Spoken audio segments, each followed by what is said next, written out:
Sejam bem-vindos a mais uma videoaula do nosso treinamento de tomografia computadorizada. Lembrando que se você perdeu as aulas anteriores, eu te recomendo que você volte e assista aquelas aulas, porque isso vai começar a ficar um pouquinho complicado se você não entender o princípio do que nós estamos falando. Mas se você já assistiu as outras aulas, mas não se inscreveu, eu peço que você se inscreva, curta, compartilhe esse vídeo, porque isso é muito importante para que o YouTube entenda que você gosta desse conteúdo e possa apresentar esse conteúdo para mais outras pessoas. Então, sem mais enrolação, bora para a videoaula.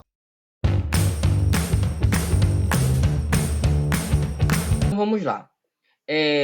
Partindo do ponto que você já assistiu às outras aulas anteriores, então você já consegue identificar um corte axial, você já consegue identificar um corte sagital e consegue também identificar um corte coronal, e vamos dar prosseguimento para que você saiba identificar agora as colunas. Então, nós vamos passar logo para o ponto principal, onde eu vou te explicar como é dividido a região da coluna. Nós vamos supor que você vai pegar um pedido médico, e no médico estará escrito: solicito tomografia de coluna total. No pedido médico pode também estar dizendo assim: solicito tomografia computadorizada de coluna torácica. Ou solicito tomografia computadorizada de coluna dorsal. Você percebeu aí que a palavra torácica, ela está presente aqui na anatomia e alguns livros, só que o que não vai estar presente é a coluna dorsal, que vem ser a mesma coluna torácica. Eu deixei aqui dividido em cores para você entender aonde começa e termina cada coluna. A coluna cervical ela vai estar aqui identificada para nós na cor laranja, tá bom? Quantas vértebras tem a coluna cervical? A coluna cervical ela vai ter 7 vértebras. Ela vai começar com a C1, também conhecida como Atlas, e vai terminar na C7. Quando termina a coluna cervical C7, começa a coluna torácica, tá? Que também pode ser denominada como coluna dorsal, tá? Onde começa a coluna torácica? A coluna torácica ela vai começar com T1. Diferente de C1, que é onde começa a coluna cervical, a coluna torácica representada na cor azul aqui nessa imagem ilustrativa, ela começa com T1 e vai terminar no T12, porque são as 12 vértebras da coluna torácica, tá bom? Terminando a coluna torácica, nessa cor amarela aqui, nós vamos conhecer a coluna lombar. A coluna lombar, ela já vem ter quantas vértebras? 5 vértebras. Ela vai começar com a L1 e vai terminar com a L5. Terminou a coluna lombar, nós vamos ter a região do sacro ou a região sacral. A região sacral ela vai ter 5 vértebras, ou seja, 5 vértebras funcionadas, ou seja, como se elas fossem fundidas uma na outra. Diferente da coluna lombar, da coluna torácica, da coluna cervical, que elas vão ter o espaço onde fica os discos intervertebrais, a coluna do sacro não terá tal anatomia. Então, ela será também composta por 5. Terminando o sacro, vem algo chamado de cóccix. Vai totalizar 33 vértebras. Meio que ficou difícil de entender aqui. Eu deixei aqui na lateral uma imagem também que vai especificar cada uma delas. Agora, vamos partir para o ponto que você já sabe identificar por cor cada uma delas.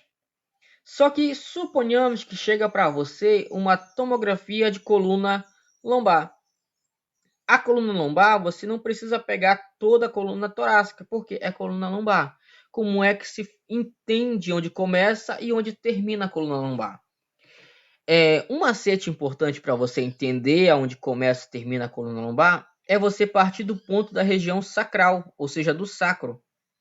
Você fez o scan, você fez o scout, você fez o topograma, aí você vai contar 5, 4, 3, 2, 1, T12. Por que tem que pegar a T12? Porque algumas vezes o médico solicita tomografia da coluna lombar, porém a patologia, porém a hérnia de disco, bico de papagaio, a protusão discal, ela vai estar bem aqui, entre a L1 e T12. Então você pega sempre a T12 também e faz o scout para baixo. Como assim, meu querido? Deixei mais ou menos desta forma. Só que você percebeu que o sacro ele está do lado de fora. Por quê? Porque o médico pediu lombar. Tá, Melk. E como é que eu faço? Eu posso fazer só lombar? Pode, vai estar errado? Não. Só que você tem que entender que você trabalha com um médico. E cada médico que lauda o exame, ele quer de uma forma. Exemplo. Existem médicos que vão laudar perfeito, só coluna lombar. Não está errado. Só que tem médico que quer que você faça isso aqui, ó. Pegue tanto a T12, a L1 e pegue também a região sacral. Não tem problema se cortar o cóccix. Ele quer que você pegue a região do sacro. Então, quando o médico pede tomografia computadorizada de coluna lombar, pega o sacro. Se o médico pede tomografia de coluna lombar, lombosacro, também vai ser a mesma coisa, tá? Entendeu até aí? Isso a gente vai se aprofundar mais quando for na hora da execução do exame, tá bom? É só para você ter uma base. Aqui nós vamos destacar cada uma dessas partes aqui para você entender. Quando nós falamos da coluna cervical, cada região discal ela vai ser composta desta forma. Ela vem ter o corpo, ela vem ter o forame vertebral, que será este furo aqui.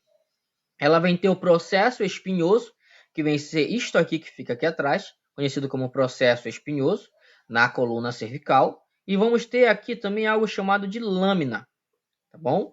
Isso nós estamos falando das vértebras isso nós estamos falando da vértebra da coluna cervical, tá bom?